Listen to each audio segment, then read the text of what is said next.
नमस्ते दोस्तों, वेलकम। आज हम डेटा की दुनिया में जीरो से हीरो बनने का सफर तय करेंगे और इस सफर में हमारा साथी होगा पाइथन का एक सुपर पावरफुल टूल जिसका नाम है पैंडाज।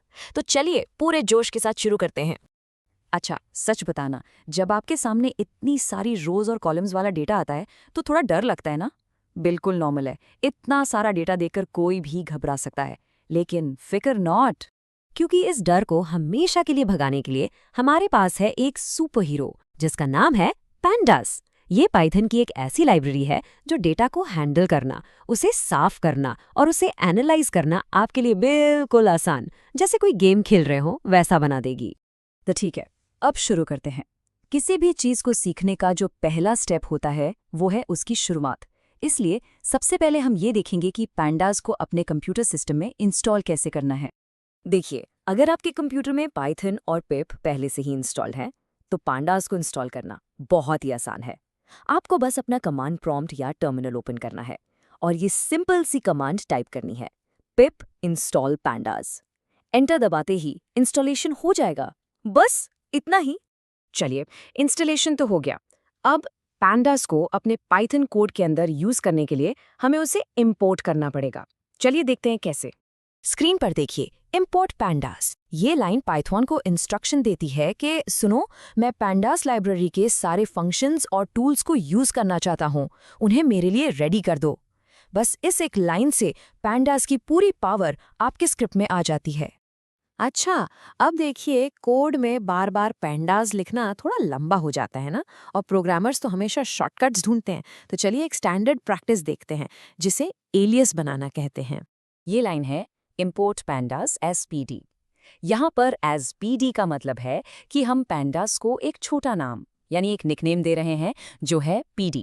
अब पूरे कोड में जहाँ भी pandas लिखना होता वहाँ हम सिर्फ pd लिख सकते हैं। ये कोडिंग वर्ल्ड में एक स्टैंडर्ड है, सभी लोग यही यूज करते हैं। बहुत बढ़िया, इंस्टॉलेशन और इंपोर्ट तो हमने सीख लिया। अब pandas के दो सबसे इंपॉर्टेंट बिल्डिंग ब्लॉक्स को समझते हैं। एक है सीरीज और दूसरा है डेटा फ्रेम। हमारा सारा डेटा इन्हीं दो स्ट्रक्चर्स में स्टोर होता है। इसको बिल्कुल सिंपल रखते हैं। आप इमेजिन कीजिए, एक सीरीज का मतलब है टेबल का सिर्फ एक कॉलम, जैसे स्टूडेंट्स के सिर्फ नाम की एक लिस्ट। और एक डेटा फ्रेम का मतलब है पूरी की पूरी टेबल जिसमें रोज भी हैं और कॉलम्स भी, जैसे स्टूडेंट्स के नाम, उनके रोल नंबर, उनके मार्क्स, सब कुछ। सिंपल है ना? तो अगर थोड़ा टेक्निकल बोलें तो एक पैंडास सीरीज एक वन डायमेंशनल एरे होता है। एरे का मतलब बस एक लिस्ट जिसमें हम किसी भी टाइप का डेटा रख सकते हैं, बिल्कुल एक एक्सेल शीट के सिंगल कॉलम की तरह। चलिए अब प्रैक्टिकल करके देखते हैं कि एक सीरीज बनाते कैसे हैं। हम एक बहुत ही सिंपल पाइथन लिस्ट से एक पैंडास सीरीज बनाएंगे। चलिए इस कोड को लाइन बाय लाइन समझते हैं। पहली लाइन है import pandas as pd, जिससे हमने pandas को pd नाम से इंपोर्ट किया। दूसरी लाइन है a is equals to 172। यहाँ हमने a नाम का एक वेरिएबल बनाया है जो एक पाइथन लिस्ट है। इस लिस्ट के अंदर 3 नंबर्स हैं, 1, 7 और 2। तीसरी और सबसे इंपॉर्टेंट लाइन है myvar is equals to pd.seriesa। यहाँ हम pd का सीरीज फंक्शन यूज कर रहे हैं और उसके अंदर ब्रैकेट्स में अपनी लिस्ट a को पास कर रहे हैं। इससे जो नई सीरीज बनेगी वो myvar नाम के वेरिएबल में स्टोर हो जाएगी। अब बात करते हैं डेटा फ्रेम की। मान लीजिए आपके पास एक बहुत बड़ी टेबल है और आपको उसमें से कोई एक स्पेसिफिक रो चाहिए। इसके लिए हम लॉक एट्रीब्यूट का यूज करते हैं।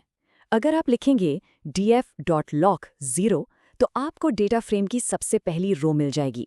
और अगर आपको एक से ज्यादा रोज चाहिए, जैसे कि पहली और दूसरी रो, तो आप df.lock 0,1 लिख सकते हैं। यहाँ 2 स्क्वायर ब्रैकेट्स इसलिए हैं क्योंकि हम उसे एक लिस्ट दे रहे हैं रो नंबर्स की। अभी तक तो हम छोटा मोटा डेटा खुद बना रहे थे, लेकिन असली दुनिया में डेटा हमें फाइल्स में मिलता है, जैसे कि CSV फाइल्स या JSON फाइल्स। तो अब हम ये सीखेंगे कि इन फाइल्स से डेटा को पैंडास डेटा फ्रेम में लोड कैसे करते हैं। डेटा के लिए सबसे कॉमन फाइल फॉर्मेट होता है CSV, यानी कॉमा सेपरेटेड वैल्यूज। चलिए अब देखते हैं कि एक CSV फाइल को रीड कैसे करते हैं। ओके, इस कोड को समझते हैं। पहली line import pandas as pd, हमने pandas को इंपोर्ट कर लिया। दूसरी line df equals to pd.read_csv data.csv, यहाँ हम pd का read_csv फंक्शन यूज कर रहे हैं। इस फंक्शन के ब्रैकेट्स के अंदर हम फाइल का नाम देते हैं data.csv। pandas इस फाइल को पढ़ेगा, उसके डेटा को एक डेटा फ्रेम बनाएगा और उसे df वेरिएबल में स्टोर कर देगा। तीसरी लाइन है print df.toString।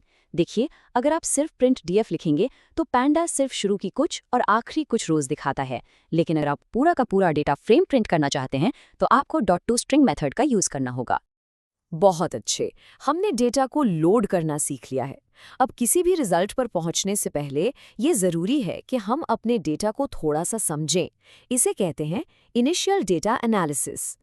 डेटा का एक क्विक ओवरव्यू लेने के लिए ये 3 फंक्शंस बहुत ही ज़्यादा यूजफुल हैं।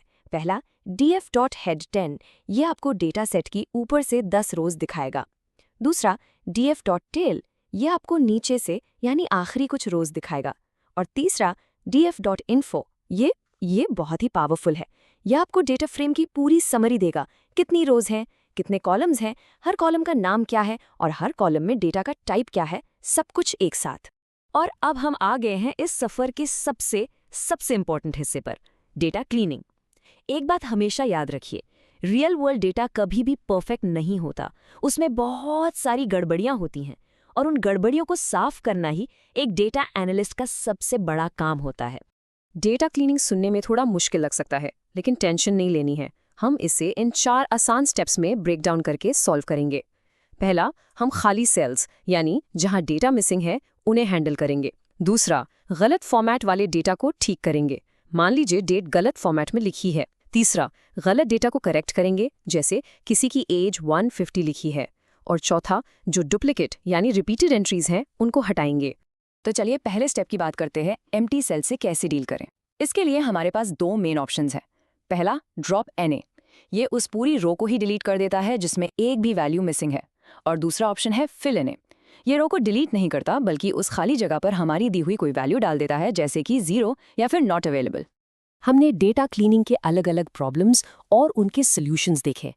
चलिए अब उन सबको एक साथ एक जगह पर समराइज कर लेते हैं ताकि आपको ये हमेशा के लिए याद रहे।